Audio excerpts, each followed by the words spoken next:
This is FNN, where you get facts, not nonsense.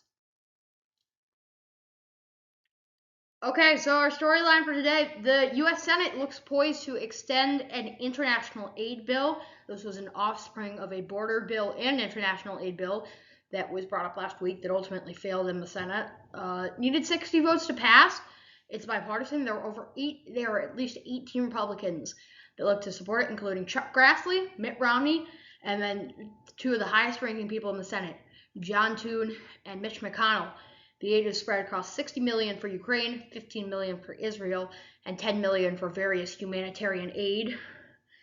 Some Senate Republicans, like Lindsey Graham, want amendments, but they aren't necessarily being received well. The bill passed a procedural vote easily last week by a vote of like 67 to 33 or something, and it looks like this could pass. However, if it gets into the House, Mike Johnson has not said that he will support this, as Donald Trump is still an opponent of this bill.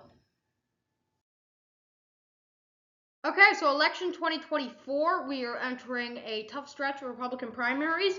Another note, Donald Trump did win the U.S. Virgin Islands primary on Thursday night, which I did not mention. There's a whole host of things. First of all, Trump-Biden general election polling, it is starting to take shape this way.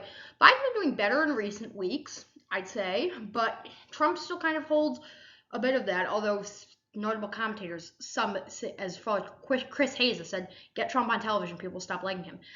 Robert F. Kennedy had a Super Bowl ad last night supporting him. He says it was run by a super PAC. He apologized to his family. It was his pinned tweet, so it's unclear what it was. Nikki Haley hit the campaign trail in South Carolina, claims that her husband was not supporting her by Donald Trump. Her husband, Major Haley, is serving the USA out in Djibouti.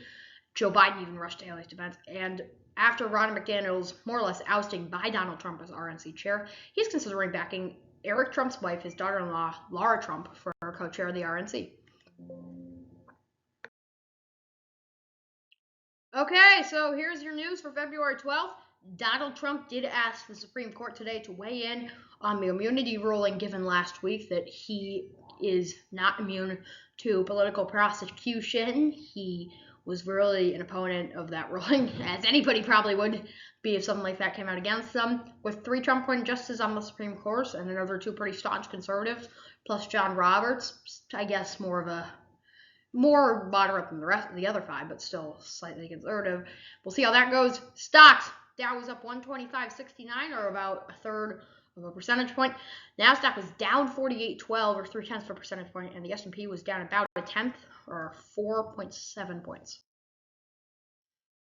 Okay, U.S. temperatures and Winter Storm Lorraine. So if you look at the U.S. high temperatures today, besides kind of a block of warm air that kind of just sits in the lower Midwest, it was generally pretty average day for most of the country. But tomorrow, especially if you're in the Northeast, Winter Storm Lorraine. If you're north of New York City, you should see snow as early as about 5 a.m., and it is coming down. It's not going to be one of these long 24 hours extended storms where you end up getting, like 6 inches? This is going to be possibly a foot in like 6 hours. Boom. 2-inch-an-hour snowfall rates for a lot of the exterior or Northeast, kind of along the coast.